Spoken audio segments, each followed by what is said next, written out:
بسم اللہ الرحمن الرحیم۔ آج میری بارات تھی۔ میں دلہن بنے بہت خوش تھی۔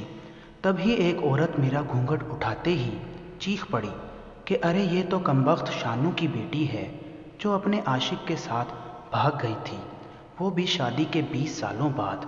میرے سسرال والے یہ سن کر بھڑک اٹھے اور وہیں سے بارات واپس لوٹ گئی۔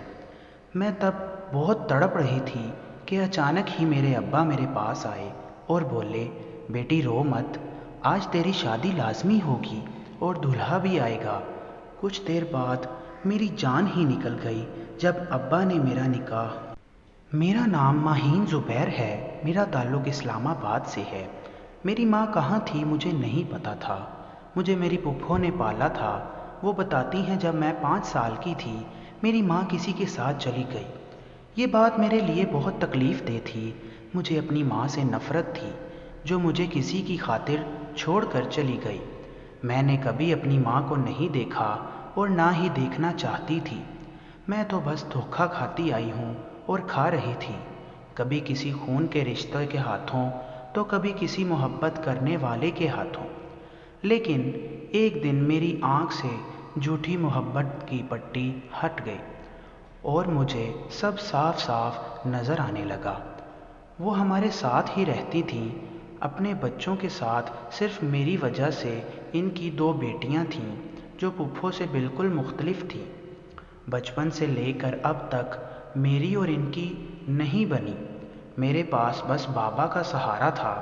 انہوں نے میری خاطر دوسری شادی نہ کی کہ کہیں دوسری ماں آ گئی تو نہ جانے ان کی بیٹی کے ساتھ کیا سلوک کرے گی۔ لیکن اکثر مجھ پر غصہ کر جاتے، کبھی مجھے میری ماں کا طعنہ دیتے۔ پھپھو مجھے سمجھاتی کہ کاروبار کی پریشانی ہے تمہارے بابا کو، اس لیے اتنا غصہ کرنے لگے ہیں، اور تم ایسے بار بار ان کے پاس مت جایا کرو۔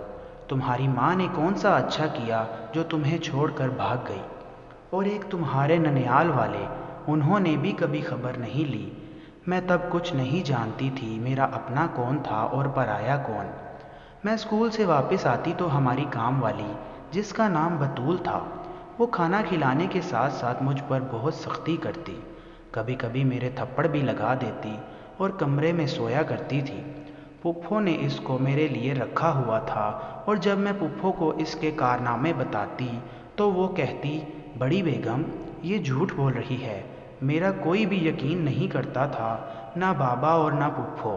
مجھے جب تکلیف ہوتی میں اپنی ماں کو یاد کرتی، ان کے لیے روتی، ان کو پکارتی، پر وہ پھر بھی نہیں آتی تھی۔ ایک دن میں نے بابا سے پوچھا، آپ کو ماما کا پتہ کیوں نہیں؟ وہ ایک دم سے گھبرا گئے اور مجھے ڈانٹ دیا۔ اور پھر پھپھو نے بتایا کہ تمہارے ننیال والوں نے تمہاری ماں کو گھر سے بھاگنے پر جان سے مار دیا تھا۔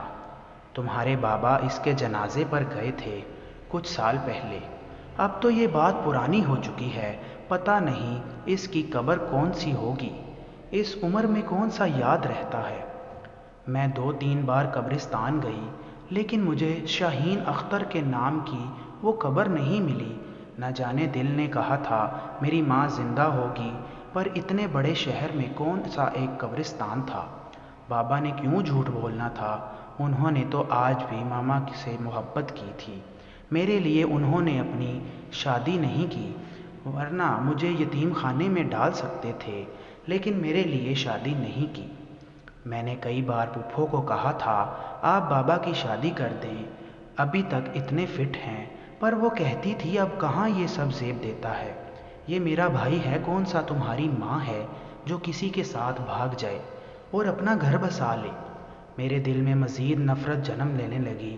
آدھی رات کو جب اپنی ماں کی کمی محسوس ہوتی یا خواب میں امی کے پیچھے بھاگتی تو میں ان سے کہتی، آپ کو کبھی معاف نہیں کروں گی، آپ مجھے چھوڑ کر چلی گئیں۔ سب کہتے ہیں میری ماں مر گئی ہے، پر پتہ نہیں کیوں نہیں، دل اتنی نفرت کے باوجود بھی یہ بات ماننے کو تیار نہیں ہے۔ وہ اب اس دنیا میں نہیں رہی۔ میری عمر 16 سال ہو گئی تھی۔ میں نے میٹرک کا امتحان اچھے نمبروں سے پاس کر لیا اور سب سے پہلے بابا کو بتانا چاہتی تھی، پر وہ نہیں آئے۔ اور میری کزن جو جڑواں تھیں اور میرے ساتھ ہی پڑھتی تھیں، ان میں سے ایک فیل ہو گئی اور اس نے مجھ سے میرا رزلٹ کارڈ لے کر پھاڑ دیا۔ کہتی ہمیں خوشی نہیں ملی تو تمہیں بھی کوئی خوشی نہیں مل سکتی، اور اس نے مجھے سیڑھیوں سے دھکا دے دیا جس کی وجہ سے میرے سر پر چوٹ لگ گئی اور میں بے ہوش ہو گئی۔ مجھے کسی نے نہیں اٹھایا، پھپھو بھی گھر پر تھی، ملازمہ بھی گھر پر تھی، پر رات کا نہ جانے کون سا ٹائم تھا جب بابا آئے اور سب پر چلانے لگے۔ وہ بولے اسے کچھ ہو جاتا تو میں تم میں سے کسی کو نہیں چھوڑوں گا، اب بہت ہو گیا، اور پھپھو کو بھی ڈانٹ رہے تھے۔ پھپھو بولی اس نامراد کو خود سنبھالا کرو، میری بھی زندگی ہے، میرے بھی 100 کام ہیں، اب اس کے لیے گھر پر نہیں بیٹھ سکتی۔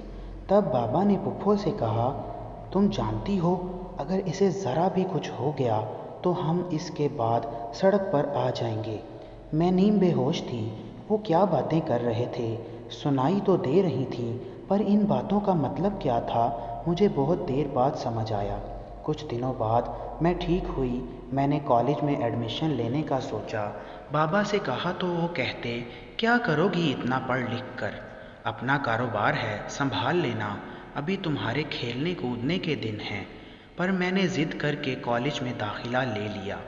میری کزن بھی مجھے بہت تنگ کرتی تھی، اور جب میں نے پھپھو سے شکایت لگائی تو وہ کہنے لگی یہ دیکھو میرے جڑے ہاتھوں کو، اپنے باپ سے کچھ مت کہہ دینا، میں اتنے سال صرف تمہارے لیے یہاں رکی ہوں، ورنہ مجھے کیا ضرورت تھی اپنا گھر بار چھوڑ کر یہاں آ کر رہنے کی۔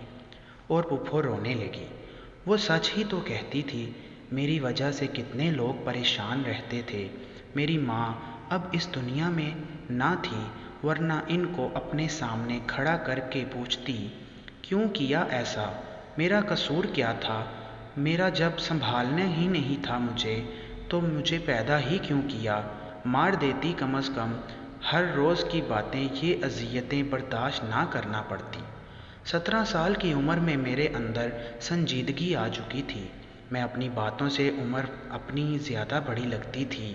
گھر سے کالج تک ایک ہونہار لڑکی تھی، میں امیر باپ کی بیٹی تھی، پر کوئی میرے بارے میں کچھ نہیں جانتا تھا۔ سب کو لگتا تھا میں کسی مڈل کلاس فیملی سے ہوں، کیونکہ میں سادگی پسند تھی اور حجاب لیتی تھی۔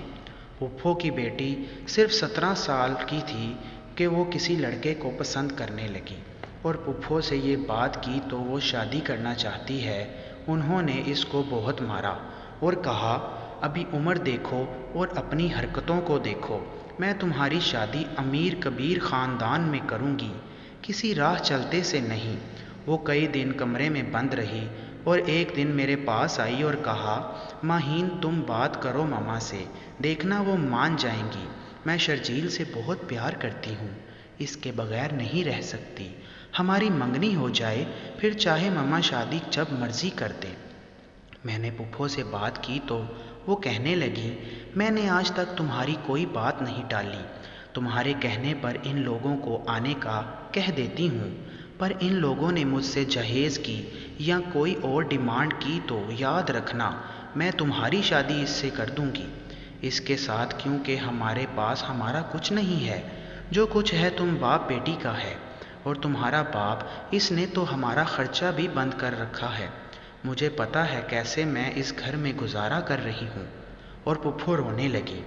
میں نے ان کو تسلی دی اور کہا آپ پریشان مت ہوں، میں بات کروں گی، انہوں نے آپ کا جیب خرچ کیوں بند کر دیا ہے، اتنا پیسہ ہے کہاں لے کر جانا ہے ہم نے۔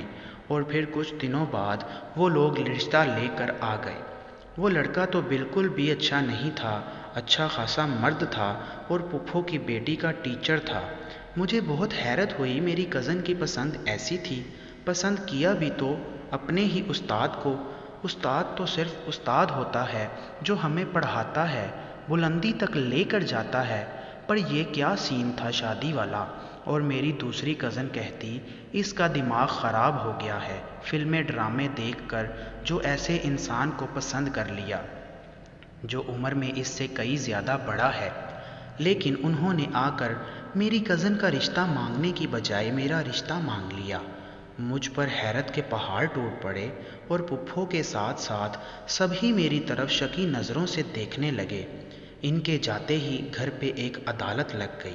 پھپھو نے کہا بابا سے کہ دیکھو اپنی بیٹی کو، کالج میں پڑھنے کا نتیجہ نکل آئی نا، اپنی ماں جیسی دوسروں کے حق پر ڈاکہ ڈالنے والی اپنے ہی اسکول کے سر کے ساتھ چکر چلا رہی تھی اور ہمارے سامنے نیک پروین بنی رہی۔ اب اس نے میری بیٹی کو چارہ بنایا اور میری معصوم بیٹی اس لڑکی کی خاطر مجھ سے مار کھاتی رہی۔ میں نے بابا سے کہا یہ جھوٹ بول رہی ہیں، آپ کو سب پتہ ہے، وہ انہی کی بیٹی کے لیے آئے تھے، امبرین خود اس کو پسند کرتی ہے۔ میں نے نیلم سے کہا بابا کو سچ بتاؤ، تو وہ کہنے لگی ماموں اس نے مجھے مجبور کیا تھا یہ سب کرنے کو، بھلا مجھے اتنے بڑے شخص کے ساتھ کیا ضرورت ہے شادی کرنے کی۔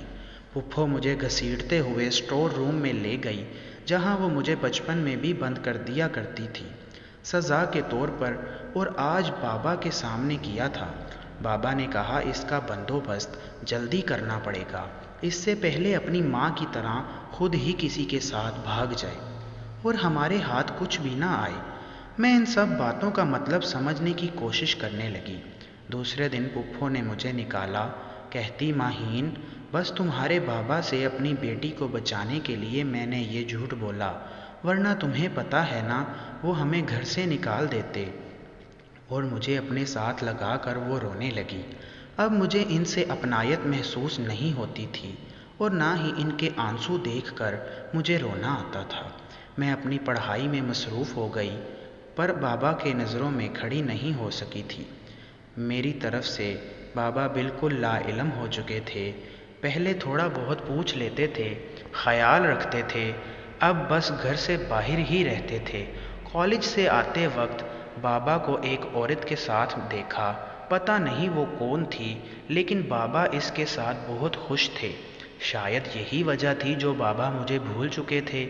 باقی کلاس فیلوز بھی تھیں جن کو ان کے بابا لینے آتے تھے، ان کی سالگرہ پر انہیں گفٹ دیتے، پر میرے گھر میں کسی کو یاد ہی نہیں تھا کہ میں پیدا کب ہوئی تھی۔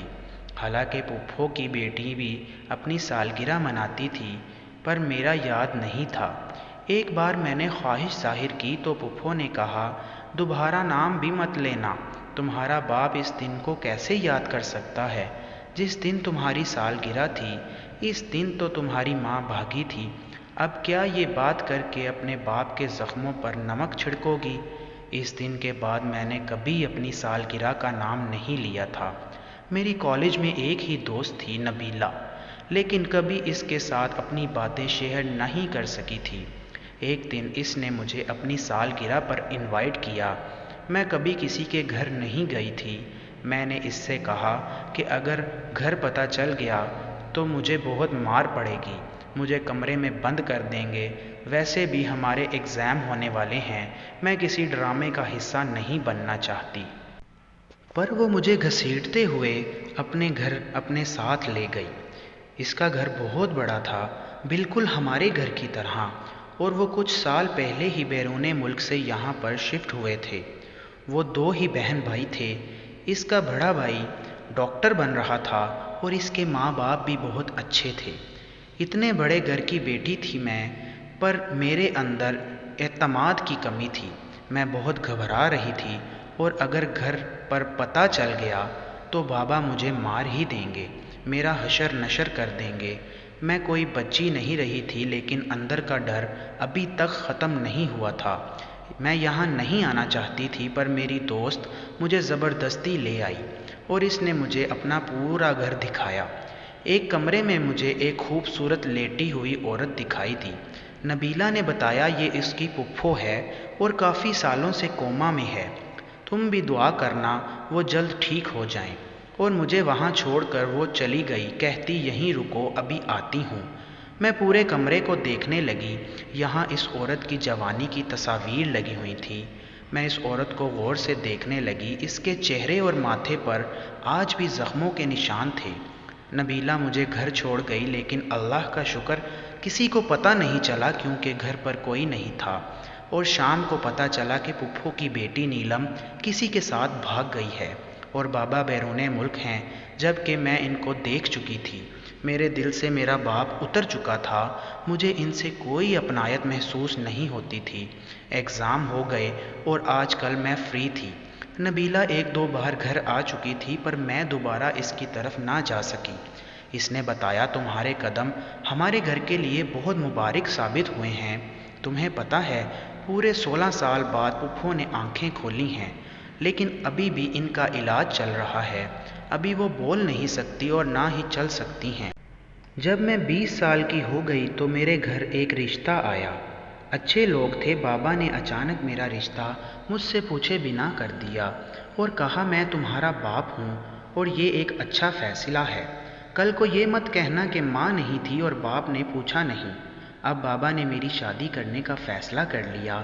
میں شادی نہیں کرنا چاہتی تھی، پتہ نہیں کیوں، وہ لڑکا بھی پسند نہیں آیا تھا۔ میری بارات آ چکی تھی، میں خوش بھی تھی اور نہیں بھی، لیکن اچانک ایک عورت نے میرا گھونگھٹ اٹھایا اور چیخ پڑی کہ ارے یہ تو کمبخت شانو کی بیٹی ہے جو اپنے عاشق کے ساتھ بھاگ گئی تھی، وہ بھی آج سے 20 سال پہلے۔ میرے سسرال والے یہ سن کر طیش میں آ گئے اور وہیں سے بارات واپس چلی گئی۔ میں تڑپ رہی تھی کہ اچانک بابا میرے پاس آئے اور بولے بیٹی گھبرا مت، تیرا نکاح آج ہی ہوگا۔ کچھ دیر بعد میری جان ہی نکل گئی۔ بابا نے میرا نکاح اپنے گھر کے ایک ملازم جو ابھی کچھ دن پہلے ہی آیا تھا اس سے کر دیا۔ میں ایک بڑے گھر سے رخصت ہو کر چھوٹے سے گھر میں آ گئی جس کے دروازے تک ٹوٹے ہوئے تھے۔ سب کچھ اچانک ہوا تھا، میری سمجھ میں کچھ نہیں آ رہا تھا اور اپنے باپ کے فیصلے پر شرمندگی ہو رہی تھی۔ میں ایسی جگہ پر نہ رہ سکتی تھی، لیکن پھر ایک اور قیامت ٹوٹ پڑی۔ جس ملازم کے ساتھ بابا نے میرا نکاح کیا، اس کی پہلے بھی ایک بیوی تھی اور وہ عورت جاہل تھی، جس نے گھر آتے ہی مجھ سے میرا سامان، میرا زیور لے لیا اور اپنے شوہر کو کہا اگر اس کے پاس بھی گئے تو میرا مرا ہوا منہ دیکھو گے، اپنے بچوں کو لے کر میں خودکشی کر لوں گی۔ اس لڑکے نے جواب دیا جو میرا شوہر تھا۔ اس نے کہا میں کیا کرتا؟ بڑے صاحب نے اچانک میری شادی اپنی بیٹی سے کر دی اور کہا کچھ دنوں بعد آنا۔ اب میں کیا کرتا؟ میں خاموش ہو گیا۔ اس عورت نے مجھے بالوں سے پکڑ کر کہا کوئی گناہ کیا ہوگا جو اتنے بڑے باپ نے تمہاری شادی یہاں کر دی۔ میں رونے لگی۔ میری شادی کو کافی دن ہو گئے لیکن مجھ سے ملنے کوئی نہیں آیا۔ میں ان لوگوں کے درمیان بھی نہیں رہ سکتی تھی۔ جب ایک رات وہ ملازم میرے پاس آیا جو اب میرا شوہر تھا، اس نے کہا چھوٹی بی بی آپ ڈریں نہیں، میں آپ کو ہاتھ تک نہیں لگاؤں گا کیونکہ میں جان گیا ہوں آپ زبیر جمشید کی بیٹی ہیں۔ وہ میرے محسن تھے۔ میں نے کہا تمہیں کوئی غلط فہمی ہوئی ہے، میرے باپ کا نام تو زبیر صادق ہے۔ اس نے کہا میں سب جان چکا ہوں، کل سب آپ کے والد آئیں گے کچھ کاغذات لے کر جس میں ہوگا کہ آپ مجھ سے طلاق لے رہی ہیں اور ہم اس پر دونوں سائن کر لے جائیں گے، اور اصل میں وہ جائیداد کے کاغذ ہوں گے جو ان کے نام پر ہو جائے گی۔ میں ان پڑھ ضرور ہوں پر نمک حرام نہیں، آپ یہاں سے بھاگ جائیں ورنہ وہ لوگ ہم سب کو مار دیں گے۔ میں سچ کہہ رہا ہوں، مجھے کچھ بھی سمجھ نہیں آ رہا تھا۔ شادی کو ایک ہفتہ ہوا تھا اور مجھے ایک نئی کہانی سننے کو ملی تھی۔ اس نے کہا آپ میرے محسن کی بیٹی ہیں، ان کے احسانات تھے میرے باپ پر اور انہیں کی وجہ سے میں آپ کو طلاق دیتا ہوں۔ اس نے مجھے طلاق دے دی اور اس کی پہلی بیوی یعنی میری سوتن نے مجھے وہ زیورات واپس کر دیے اور معافی مانگنے لگی۔ میرے لیے ان چیزوں کی کوئی اہمیت نہ تھی۔ میں نے زیورات اسے واپس دے دیے اور کہا یہ تم رکھ لو، مجھے یہاں سے نکلنا تھا اور سب سے پہلا خیال مجھے اپنی دوست نبیلہ کا آیا۔ میں ان لوگوں کی کسی بات کا یقین نہ کرتی، پر بچپن سے اب تک جو باتیں ذہن میں پیدا ہو چکی تھیں انہوں نے بہت کچھ سوچنے پر مجبور کر دیا تھا۔ میں آدھی رات کو گھر سے نکل پڑی۔ مجھ میں نبیلہ کے گھر جانے کی ہمت نہ تھی۔ وہ لوگ کیا سوچتے میرے بارے میں؟ ان کے دروازے پر کھڑی جب پیچھے سے ایک گاڑی رات کے اس وقت گھر میں داخل ہوئی جس میں نبیلہ کا بھائی فراز تھا۔ وہ مجھے پہچانتا تھا۔ کہنے لگا، اس وقت آپ یہاں پر کیا کر رہی ہیں؟ مجھے کچھ سمجھ نہیں آ رہی تھی میں اس کو کیا جواب دیتی۔ تبھی اس کی امی آ گئیں اور حیرت سے مجھے دیکھنے لگیں، پر بنا کچھ کہے مجھے اندر لے گئیں۔ میں ان کو سب کچھ بتانے لگی، پر میرے باپ کا نام سنتے ہی وہ کھڑی ہو گئیں، مجھے کندھوں سے تھام لیا اور کہا، کیا نام لیا تم نے اپنے باپ کا؟ میں نے کہا، آنٹی مجھے تو خود نہیں پتا میرا باپ کون ہے، کون مجھ سے سچ کہہ رہا ہے اور کون جھوٹ۔ سب کچھ اچانک ہو گیا، پر ہاں مجھے میری ماں کا نام اور پتہ نہیں معلوم، لیکن ماں کا نام یاد ہے۔ میری ماں کا نام سنتے ہی سب ایک دوسرے کا منہ دیکھنے لگے۔ رات کے 2 بج چکے تھے اور میرے منہ سے میری ماں کے بارے میں برا سن کر میری دوست کی ماں مجھے ہاتھ سے پکڑ کر ایک کمرے میں لے گئی۔ یہ وہی کمرہ تھا جہاں میری دوست کی پھپھو کوما میں پڑی ہوئی تھی۔ آنٹی نے کہا، غور سے دیکھو اس کے چہرے کو، دیکھ کر کچھ یاد آتا ہے؟ میں حیرت سے دیکھ رہی تھی۔ اس سوئی عورت نے بھی آنکھیں کھولیں، ان کی آنکھوں میں عجیب سی چمک تھی۔ انہوں نے مجھے دیکھتے ہی کہا، ماہی، اور تب بہت کچھ ذہن میں گونجا۔ میرا بچپن، جب میں 5 سال کی تھی، ماما کے ساتھ کھیل رہی تھی، وہ خواب جو میں سوتے میں دیکھتی رہی وہ سب حقیقت تھے۔ وہ عورت میری ماں تھی جو پچھلے کئی سالوں سے کوما میں پڑی تھی، اور میری دوست کا گھر تو میرے ماموں کا گھر تھا۔ سب میری ماں کو بولتا دیکھ کر ان کی جانب بھاگے۔ وہ اب بول سکتی تھی پر خود سے حرکت نہیں کر سکتی تھیں۔ سب مجھ سے بار بار گلے لگ رہے تھے اور مجھے ایسا لگ رہا تھا جیسے کوئی خواب دیکھ رہی ہوں۔ ماں اپنی اولاد کو پہچان لیتی ہے، پر اولاد کتنی بد نصیب ہوتی ہے، کبھی اپنے ماں باپ کو نہیں پہچان سکتی۔ اور اس دن ایک سچائی سے میرا سامنا ہوا۔ میری ماں نے سب کو بتایا کہ ماہین 4 سال کی تھی تو اس کے بابا زبیر جمشید کی ڈیتھ ہو گئی، اور ان کے دوست جس کا نام زبیر صادق تھا، میں نے اس سے دوسری شادی کر لی۔ اس نے کہا تھا کہ یہ اس کے شوہر کی وصیت ہے کہ میں تم سے شادی کر لوں، لیکن ایک دن مجھے پتہ چل گیا اس نے ماہین کے باپ کا خون کیا ہے اور اب ساری جائیداد لینے کے لیے پلان بنا رہا ہے۔ اور جب میں نے وکیل کو بلا کر ساری بات جانی تو پتہ چلا ماہین کے بابا نے ساری جائیداد ماہین اور اس کے شوہر کے نام کر دی تھی۔ جیسے ہی ماہین کی شادی ہوتی، اس سے ٹھیک 8 دن بعد وہ ساری جائیداد ان دونوں کے نام پر ہو جاتی، اور اگر ماہین اپنے شوہر سے طلاق لیتی تو اس کے بعد جائیداد اس کے سوتیلے باپ، بہن اور رشتہ داروں کو مل جاتی، یا پھر خود ماہین کسی کے نام کر دیتی۔ ایک دن میرا دوسرا شوہر اور اس کی بہن میری بیٹی اور مجھے مارنے کی باتیں کر رہے تھے، تو میں نے سب باتیں سن لیں۔ میں اپنی بیٹی کو لے کر بھاگ گئی تو ان لوگوں نے مجھے دیکھ لیا اور مجھے راستے میں مار دیا اور ماہین کو لے گئے، پر قسمت مجھ پر مہربان تھی، میں بچ گئی اور آج میں زندہ ہوں۔ اب مجھے سمجھ آیا کہ میرے گھر والے میرے دل میں میری ماں کے لیے نفرت ڈالتے رہے کہ وہ مر چکی ہے اور بھاگ گئی تھی، وہ سب جھوٹ تھا۔ میری شادی، وہ بارات واپس جانا، ایک ملازم سے میری شادی، وہ سب ڈرامہ تھا۔ میرا تو باپ ہی سوتیلا تھا، اس نے خود شادی کر رکھی تھی۔ اب سب کچھ پتہ چل گیا تھا۔